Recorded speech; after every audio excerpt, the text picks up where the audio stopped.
There was a time where this man was supposed to rule cyclocross. Lars Van Der Haar, two-time U23 world champion, World Cup overall winner, the Dutch rider who looked destined to inherit the throne from Sven Nys. But sometimes, timing is everything in sport. And Van Der Haar's timing, it couldn't have been worse. Van Der Haar's career is a perfect lens through which to understand modern cyclocross, a sport caught between eras. For a few magical seasons in the mid-2010s, he genuinely looked like the man who would dethrone the aging king of cyclocross. He had the resume, the style, and the results to back it up. But he came of age at the absolute worst possible moment, right as two generational talents were about to turn the sport upside down. This is the story of the nearly king of cyclocross, a rider whose career of almosts was, in retrospect, far more important than anyone realized at the time. Let's rewind to the 2010-2011 cyclocross season. Van Der Haar was just 19 years old, stepping up to the U23 category for the first time. What followed was nothing short of extraordinary. He dominated an entire season. The overall U23 Cyclocross World Cup competition, his. The Dutch National Championship, his. The European Championship, his. And to cap it all off, the U23 World Championship rainbow jersey, also his.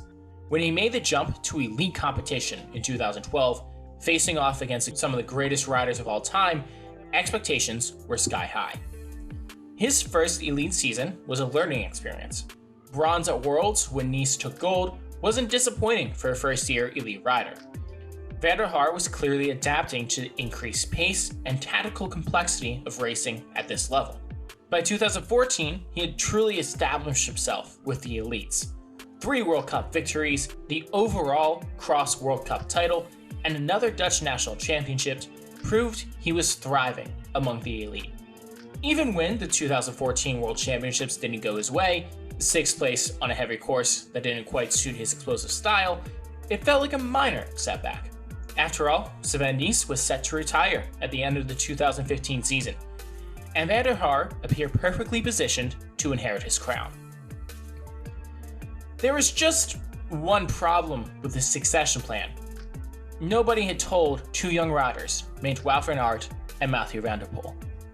The 2014-15 season should have been Van Der Haar's coronation year. Everything seemed aligned for the Dutchman to step up as the sport's new dominant force. The season started promisingly, but these two young riders were making their presence felt too. The 2015 World Championships told a complete story of Van Der Haar's future in brutal detail.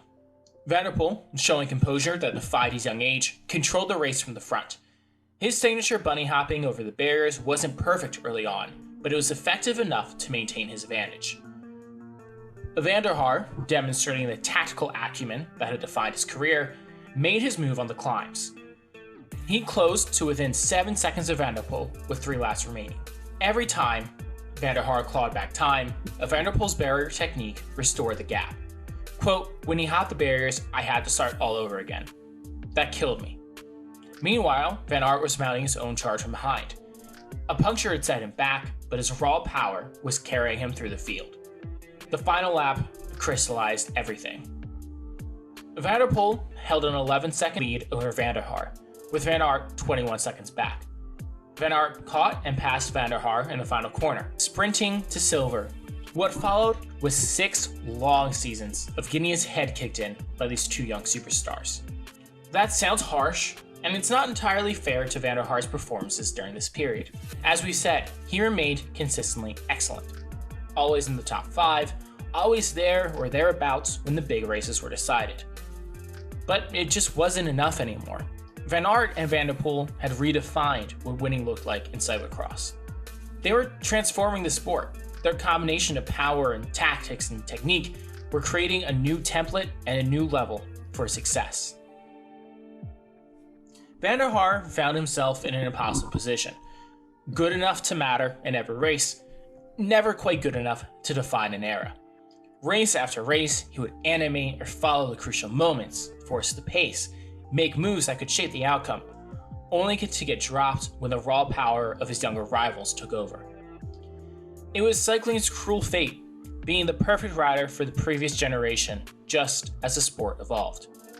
During this period, Van Der Haar showed remarkable resilience and intelligence. Rather than fade away or become bitter about his circumstances, he started to reinvent himself.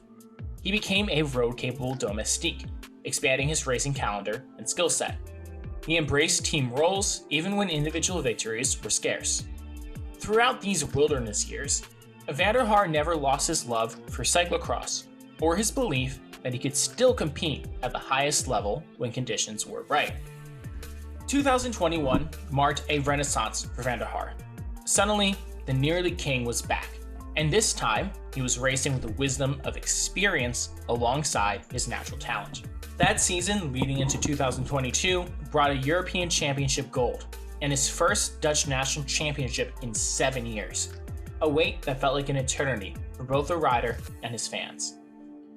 But the real statement came at the World Cup round in Tabor, the Czech Republic. Racing on fast conditions that suited his explosive style perfectly, Van Der Haar was full of confidence after his European Championship victory. With 2 laps remaining, Van Der Haar seized his moment. He was fastest through the downhill corners and used this advantage to gradually distance first Aerts, then Van Tornout, leaving only Eli Iserbert and Quentin Hermans able to match his pace. The final lap was classic Van Der Haar. Perfectly timed aggression. He maintained his advantage through superior technique and racecraft.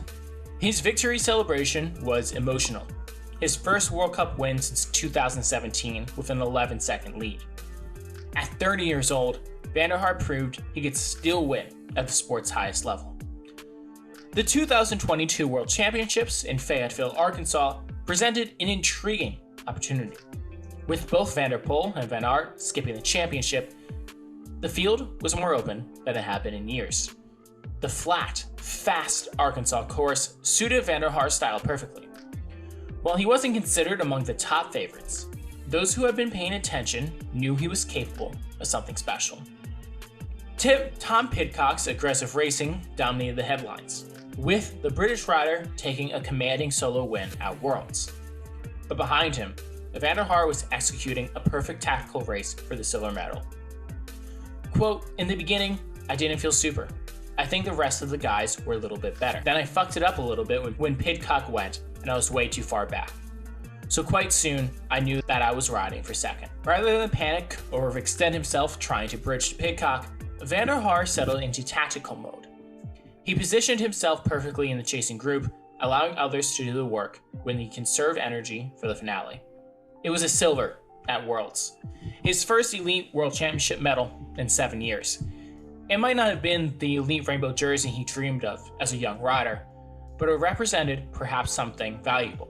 Proof that intelligence, experience, and tactics could triumph in modern cyclocross. Van Der Haar's story doesn't end with that silver medal in Arkansas.